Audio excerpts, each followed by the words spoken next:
Mbolo ici à tous mes chers concitoyens et concitoyennes, c'est le fils du pays, combattant de la pure liberté, la voix des sans-voix.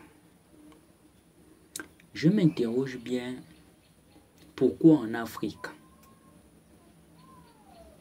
nos différentes autorités prennent les activistes, éveilleurs de conscience, lanceurs d'alerte, lanceurs d'opinion et les syndicalistes comme leurs potentiels adversaires ou encore leurs potentiels ennemis du pouvoir.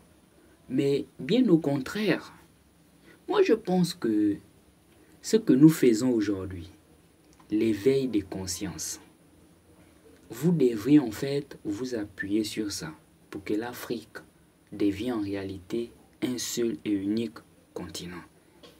Parce que nous devions éveiller, nous devions interpeller les consciences des autorités, leur dire que vous vous trompez d'adversaire, ce n'est pas nous, votre adversaire. Vos vrais adversaires, c'est l'Occident.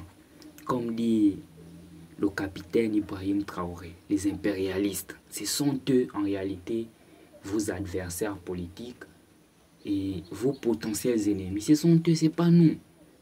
Donc, à un moment donné, comprenons que le travail que nous faisons aussi est très important pour le développement du pays, quelque part. Parce qu'aujourd'hui, si nous comprenons bien, il y a toujours une minorité de personnes qui sont arrivées de manière accidentellement à la gestion de l'appareil étatique et non par mérite et par amour patriotique.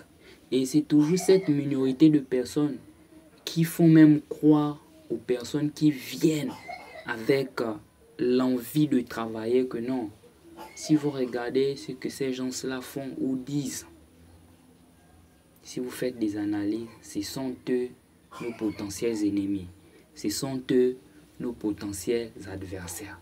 Mais des gens comme nous n'avons rien. Nous n'avions pas d'argent, nous n'avions rien. Nous sommes rien. Mais comment vous pouvez nous considérer en réalité comme des ennemis, comme des potentiels adversaires?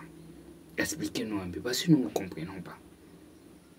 Non, sérieusement, expliquez-nous. Au contraire, tout ce que nous faisons, c'est interpeller les populations, éveiller des consciences, interpeller les autorités et celui qui incarne même le dépositaire d'État. Donc, nous devions leur interpeller et dire quand même que, monsieur le président, monsieur le ministre, monsieur le maire, monsieur X ou Y, la direction que vous semblez prendre là n'est pas bonne pour le bien-être de la nation. Et vous aussi, vous êtes en réalité obligé de nous comprendre et faire des analyses à votre niveau. Parce que le problème, quand vous prenez des décisions qui semblent être bonnes à votre niveau, mais quand ça impacte la société, c'est nous tous qui subissons les conséquences, en priori nous autres. Les hommes du bas peuple, comme vous avez l'habitude de nous appeler.